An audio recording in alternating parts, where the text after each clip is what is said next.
হরে কৃষ্ণ। সবাইকে আমার প্রণাম। হোলি উৎসব আসতে চলেছে এবং এই উৎসব নিয়ে মানুষের মনে এক বিশেষ ধরনের উৎসাহ বিরাজ করে।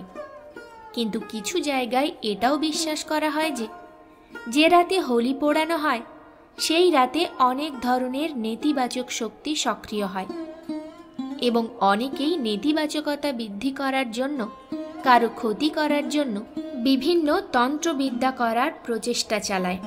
তাই এই সময়ে গর্ভবতী মহিলাদের বিশেষ যত্ন নেওয়া উচিত।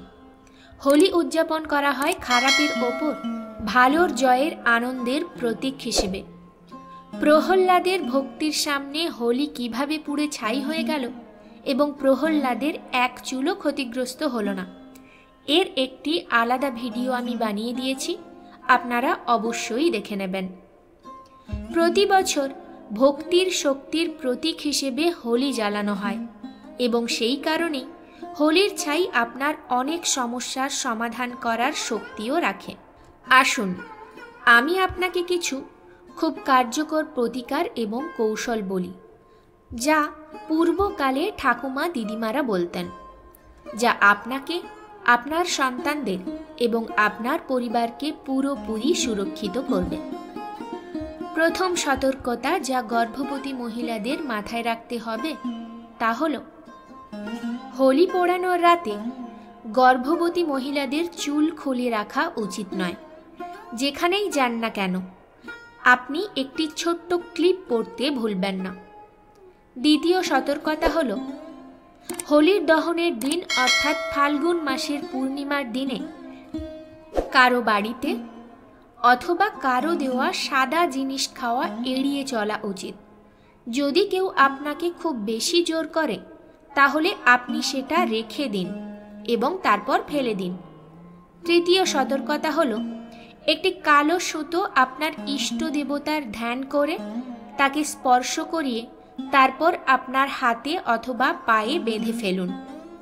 এটি আপনাকে নেতিবাচক শক্তি থেকে রক্ষা করবে। এখন আপনি নিজেকে, আপনার সন্তানদের এবং আপনার পরিবারকে নেতিবাচক শক্তি থেকে বাঁচানোর কিছু উপায় বলছি। প্রথম সাবধানতা, হোলি পোড়ানোর ছাই অথবা ভস্ম অত্যন্ত পবিত্র বলে বিবেচিত হয় এবং খারাপ নজর এড়াতেও ব্যবহৃত হয়। হোলির দহনের দ্বিতীয় দিনে হোলির ভস্ম বাড়িতে আনা উচিত এবং বাড়ির সকলের উচিত সেই ভস্মের তিলক হিসেবে প্রয়োগ করা। গর্ভবতী মহিলাদেরও অবশ্যই এটি পেটে লাগানো উচিত। এছাড়াও বাকি ছাইয়ের সাথে কিছু সরিষা এবং লবণ মিশিয়ে রেখে দিন। যখনই আপনার মনে হবে যে আপনার শিশুটি খারাপ নজর লেগেছে অথবা নেতিবাচক শক্তির প্রভাব আছে, তখন এক চিমটি করে নিন, ঘড়ির কাঁটার বিপরীত দিকে 7 বার ঘুরিয়ে জলে ভাসিয়ে দিন। আরেকটি সাবধানতা আছে, অনেক সময় আমরা অনুভব করি যে আমাদের বাড়ি থেকে সুখ অনেক দূরে চলে গেছে এবং চারিদিকে হতাশা বিরাজ করছে। এর জন্য হোলিতে আপনার এই সাবধানটি গ্রহণ করা অবশ্যই উচিত। 7টি কড়ি, 7টি লবঙ্গ এবং 7টি বাতাসা নিন এবং আপনার মাথার ওপর দিয়ে ঘুরিয়ে হোলির আগুনে দিন। তারপর দেখুন আপনার ঘরের সমস্ত সমস্যা এবং আপনার ওপর থাকা সমস্ত নেতিবাচক শক্তির প্রভাব একে একে শেষ হয়ে যাবে। তৃতীয় সমাধান হলো, হোলি পোড়ানোর পরের দিন কিছু হোলির ছাই নিয়ে ঘরে আসা।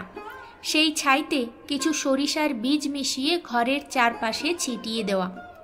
এটি আপনার ঘরে নেতিবাচক শক্তি প্রবেশ করতে বাধা দেয় আর আপনার ঘরের সমস্ত ধরনের খারাপ নজর থেকে দূরে থাকে।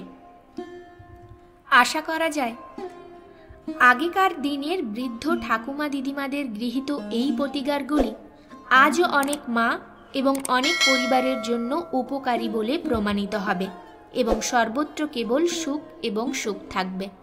ধন্যবাদ।